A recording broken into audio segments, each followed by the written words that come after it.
Sorry, I had to continue. Whenever my phone rings, it turns the videoing off. Eric went into his room and I carried Potato into Lily's. Lily and I changed into our pajamas and then we watched a movie on her big TV before crawling into our respective beds. We lay there talking about the movies we'd seen and the books we liked at school. The best part was the little furry guy who curled up next to me and instantly fell asleep. It'd be so hard to leave him tomorrow. I stroked Potato's head and I finally drifted off. I realized I'd never been so happy or sad before in my entire life. Bright and early the next morning, both Potato and I gave Eric a look of disbelief as he showed us what he wanted the dog to do. We were in the Chong's backyard where they had a little practice space. The weather had turned colder again. I shivered in my navy blue coat. Eric was running slowly around the edge of the little circle that was lightly painted on the grass. See, this is what we want Potato to learn first, he said. His gaits need to be even. He can't get distracted by anything. Can't look around or break his stride. We have to practice a bunch so he'll be ready. Ready? I asked, frowning. Do you have him, enrolled in the show already? He's still recuperating. I know that, Eric said, sounding a little hurt. We're starting slow. If he's ready, he can participate in the Winstead Winner's Circle. That's not the one with the cash prize attached, but the show's a lot smaller and better for beginners. It'll be good practice for him. No pressure.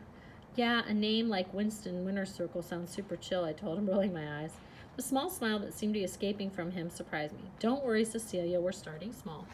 Bye, guys, Lily yelled from the front of the house, waving. She was leaving with her mom to go to her Saturday piano lesson. I waved to Lily, then turned back to Eric and Potato. What happens if he doesn't do it right? At the show, I mean. I picked Potato back up and pulled him tight against me. Even though my ultimate plan was to get him out of the show business, I still somehow hated the idea of him failing. Eric shook his head. He'll be fine, Cecilia, I promise. Again, this show's really low-key. If he's ready in time, great. He'll get some practice. If not, that's okay too. Besides, we still have a lot of work to do before we can go. I definitely noticed him repeating we before we go. I repeated, do you mean you'd want me to come to the actual show? Eric nodded. I think Potato will do better if you're nearby. But if you don't want... I cut him off. No, I'll go. Never mind. Let's get started. I don't know why I was acting strange. I put Potato down on the ground and started walking around the circle. He followed me as usual, but not in any kind of straight line. One of the Chung's neighbors started running a leaf blower, and Potato jumped and stopped in his tracks every time the blower stopped and started back up again. We have to teach him to ignore ambient noise, Eric said. Too bad we can't get him some puppy headphones, I joked. Eric laughed. That'd be cool. Again, I was surprised by his response. Eric had a sense of humor, but since we can't actually do that, what can we do, I asked. What do you do with other dogs? He pulled a bag of treats out of his pocket. Positive reinforcement. Oh, perfect. Now you have his attention. Potato had come running straight for us. The trick is to train him without turning him into a hefty puppy, Eric explained, while Potato wagged his tail and jumped up as if trying to reach the treats. Good muscle tone's one of the most important elements of the judging. Well, this is just a regular kabashi maru, I said. Eric's head snapped up in surprise. Oh, what? It's from that Star Trek movie, Into Darkness. It means no-win situation. Yeah, I know what it means. I love that movie. I'm just surprised you know it too. I gave him a look, offended by his assumption, then decided to dial back on the hostility. I guess you're the one who named the Chow Chows, I asked. Eric nodded, grinning. Scotty and Sulu. Most people don't get that. I didn't know you were a science fiction fan, I told him. I like Star Trek a lot. My Uncle Miles always watched it with me when I was really young. He lives in Korea now, though, so I never see him. That stinks. I'm sorry. I hesitated and then added, I don't really see my mom anymore, although she doesn't live in Korea or anything, just Buffalo, New York. Eric was silent, and I wondered if I'd overshared about Mom. Potato was looking up at me with those big brown eyes, so I picked him up and got some slobbery kisses in return. Eric cleared his throat. Buffalo's not far away, he said carefully. She doesn't visit? Nope, not too often. Not this past year, anyway. That must be hard. Do you miss her? I kissed Potato on the top of his head. Sometimes. That's too bad for your mom. She's missing out on getting to know a pretty cool person. I glanced over at Eric, startled by his words. His face felt warm. Thanks. My face felt warm. Thanks. Did you really mean that? We should get back to work, Eric broke the silence. We still have a ways to go with this little guy. Why Potato? I burst out. Eric looked confused, so I added, why is it so important to you to prove something with Potato? Eric seemed to be thinking about the answer. I grew up around dog shows, and it kind of bothered me how it's all about breeding and pedigree. So I guess I figure if I'm going to do it, I might as well do it my way. And when I saw those dogs at the adoption fair a few weeks ago, it made me think about all the puppies out there that may never find a real home. I nodded in agreement. Are Eric and I actually on the same page about something? Other than Star Trek, that is. I'd really like to prove to both my parents that a rescue dog can do well. Maybe even win, Eric continued. Potato might not have looked like much when he first came into Orphan Paws, but he's growing really strong, and he's the perfect example for his breed. If we can train him, that's that word again. I said. I was half joking, but Eric looked uncomfortable. He got all serious and went back to training. A busy hour passed. Eric started giving Potato a tiny bite of cookie whenever he managed to get partway around the circle without getting distracted. Finally, I stepped in, and Potato followed me around the full circle. He'll do pretty much anything for you, Eric said, sounding impressed. We bonded, I said, bending down to Potato's head. Having a lot of treats helps, too. These chicken ones are his favorite.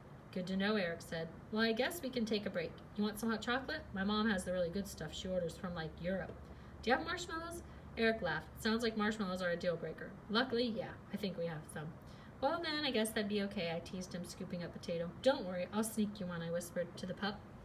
Marshmallows were definitely not on the show dog diet. I heard that, Eric said without turning around. As I followed Eric inside, I thought about the fact that sneaking Potato a marshmallow or two was hardly going to sabotage his show business career. But did I want to sabotage it? What did I want? I wondered as if I walked into the Chong's house, my cheek against Potato's soft fur. The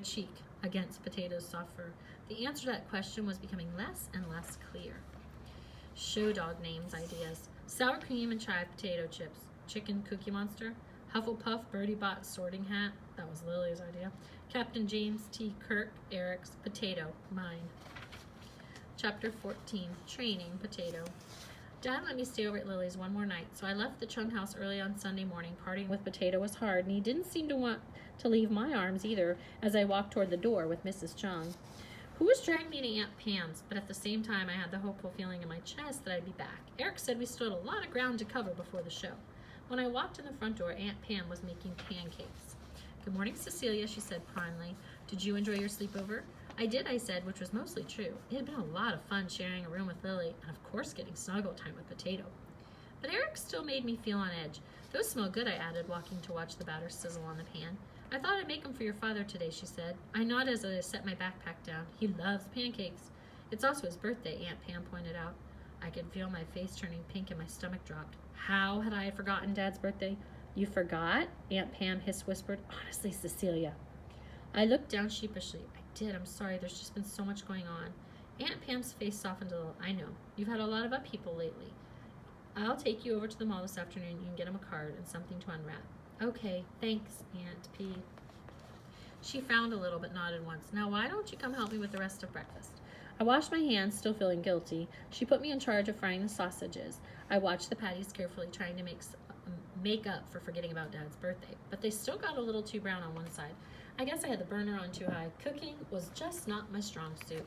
Is that sausage I smell? Dad asked as he came downstairs. He was still wearing his PJs. Had he just woken up? I was starting to worry about him. He was taking the whole couch and sleep monster thing to a new level lately. Not to mention the times I'd walked in on him stressing out over stacks of paper in the middle of the night.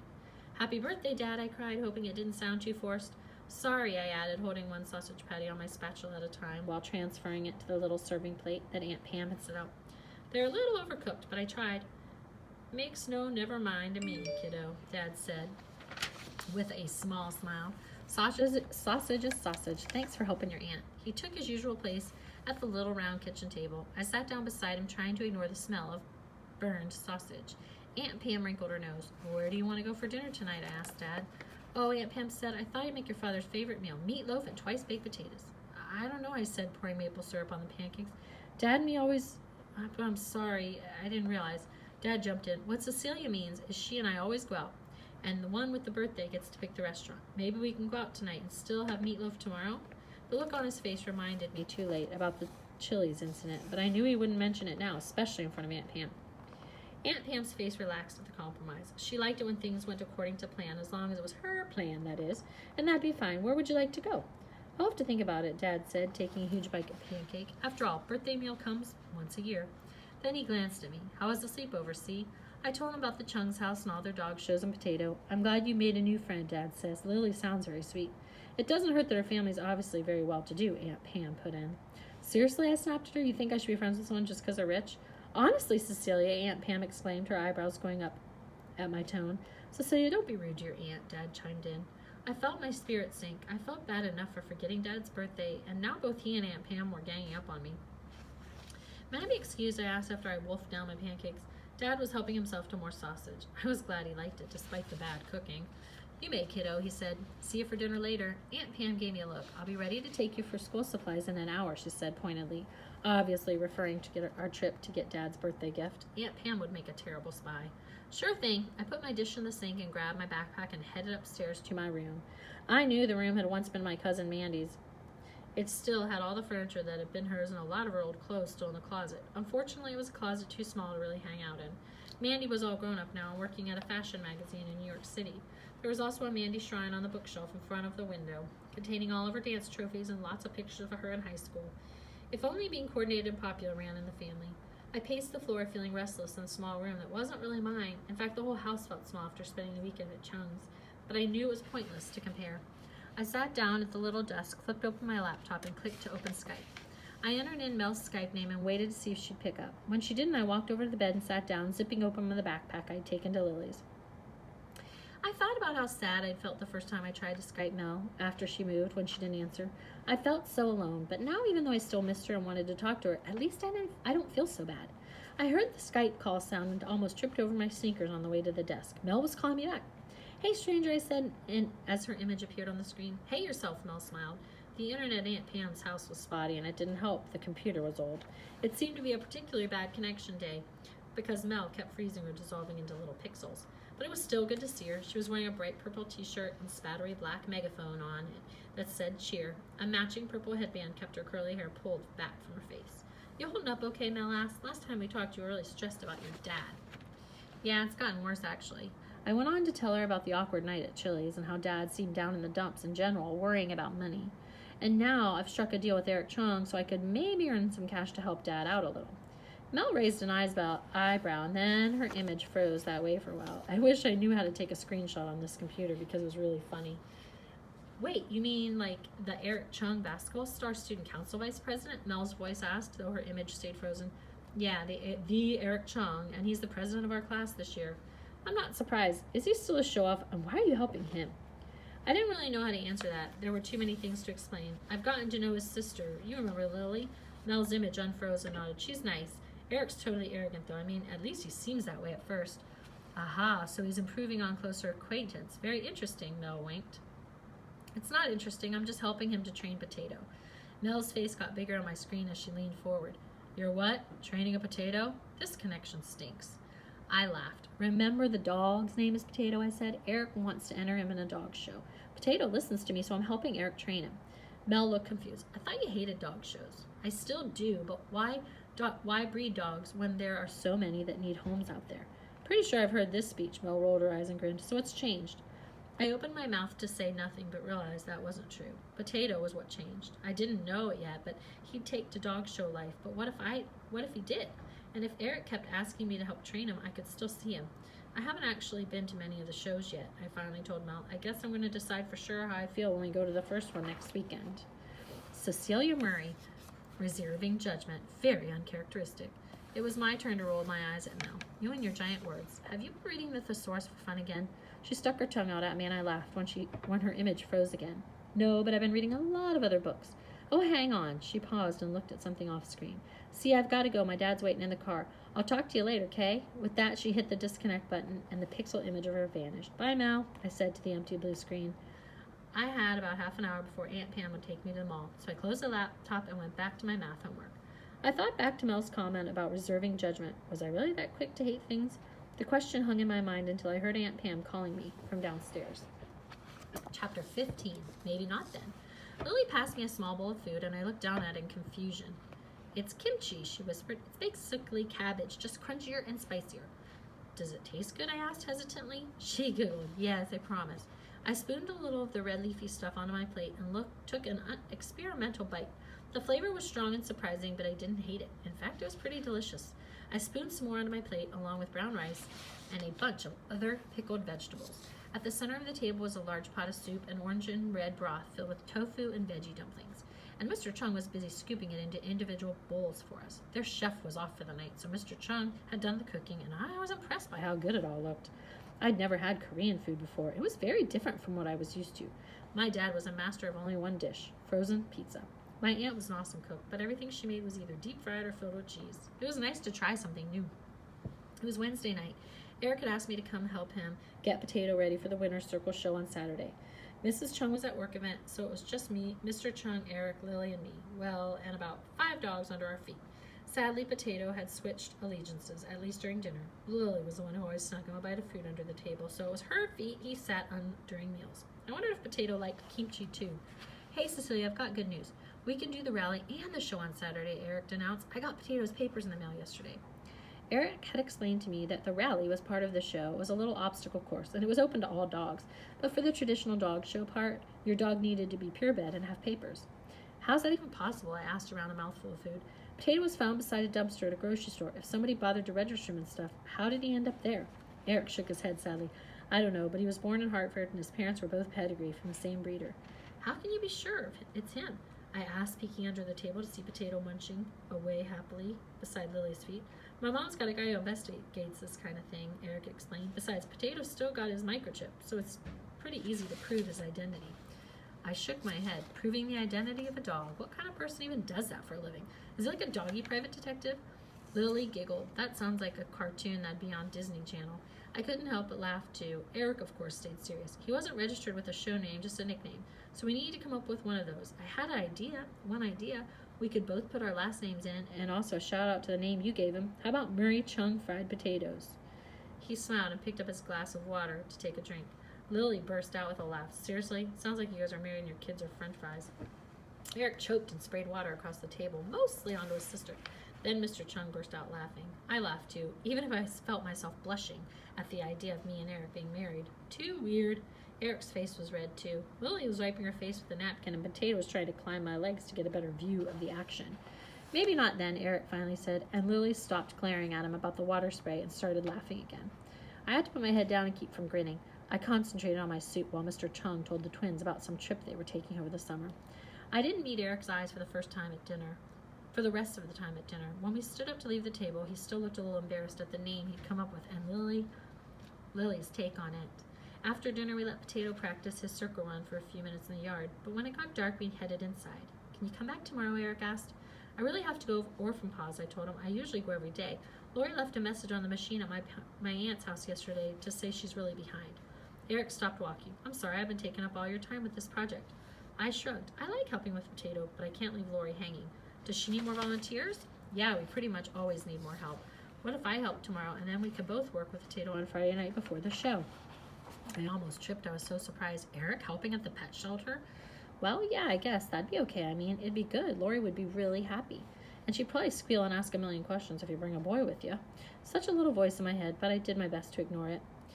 Said a little voice in my head, but I did my best to ignore it. So we can walk there from school, right? Eric was asking. I could meet after last period at your locker. I nodded. Okay, see you tomorrow, he said. Thanks again. He waved and headed up the stairs. I looked down at Potato, who was looking up at me, seeming for all the world as though he'd understood our conversation. I know, weird, right? I said to him. Yeah, it's a little weird how you talk to him like he's a person. Lily appeared from the kitchen and made me jump, but it's also really sweet. I laughed, flustered, but not embarrassed. Your brother's going to volunteer with me at Orphan Paws tomorrow, I explained to Lily. Oh, that's kind of weird, she said. It is, but nothing's beating that name idea of his, she sang. Never getting over that. Me neither, I said, bending down to kiss Potato goodbye. I brought you a friend to help today, I told Lori, as I stepped into Orphan Paws with Eric right behind me. This is Eric. Do you remember he and his mom adopted Potato? Of course, you're the dog show folks, Lori smiled. But Eric then turned to me and gave a look that clearly said, I will have a bajillion questions for you once this boy leaves. Today, she was wearing jeans and a blue shirt with Who Let the Dogs Out printed on the bright pink letters. Eric nodded at Lori. Nice to see you again. I hope it's okay that Cecilia brought me. She's been helping me train Potato, and she said you guys were backed up here. It's more than okay, Lori said, already digging through a pile of aprons to find one for Eric. She found one and tossed it to him. So here's the intake area. She started giving him the speed tour. I worked on reorganizing the most recent intake files while Lori showed Eric around. Lori usually moved too fast to really keep the files straight, so she kept things in a pile until I came in after school and made sense of it. I started entering the new puppy's information into the computer on the counter, making up cute names in my head for each new pup that I entered. The German Shepherd puppy I nicknamed Hans, and the toy poodle was Heidi. I smiled to myself, and the work flew by. By the time I finished entering the data, Lori had brought Eric back. He looked overwhelmed, but he nodded when she asked him if he'd like to feed the dogs. I'll show him, I said, Lori. I did the file updates. Already? Lori turned to Eric. This girl's a wonder. Then she turned back to me and winked. I felt my face turning pink, so I grabbed the sleeve of Eric's t-shirt and started dragging him into the kennel area. Okay, we'll just do the feeding now, I called over my shoulder. Lori seems really nice, Eric said, with a smile playing around his lips. Yeah, she's a wonder, I said dryly, and he laughed. So each dog's portion size is based on their weight, which is listed here on the chart. I stopped at the first crate and reached through the bars to get the big gray mutt on his head. He licked my hand and sat up, staring in his excitement dance because he knew food was coming. Don't reach through the bars on all of them, I told Eric. Most of them are okay, but I don't know about the new guys yet. Probably better let me check them out first, and I'll tell you if you can pet. How long's this guy been here? Eric asked. I frowned. This is Rufus. A long time, at least 2 months. I'm hoping we can find a good home for him. I reached through and patted his head again. You're a good boy, aren't you, Rufus? Poor guy, Eric said, sounding like he meant it. I wish there was more I could do, besides feeding him, I mean. Well, you could volunteer the next time we have an adoption fair downtown, I told him. You could use some of that presidential charm of yours to convince some nice family to adopt Rufus. Presidential charm? Eric repeated, and I turned pink and then red. I guess that was a term I only used in my head until just now. You know what I mean, I said, trying hard not to make a run for it. Eric smirked. I really don't. Maybe you could give me an example of my charm, he went on. I glared at him. I can give you an example of your lack of charm right now, but that's the best I can do. Come on, let me show you how to measure the food. Then I kept up a steady stream of instructions so that Eric couldn't make any further comments about me noticing his charm.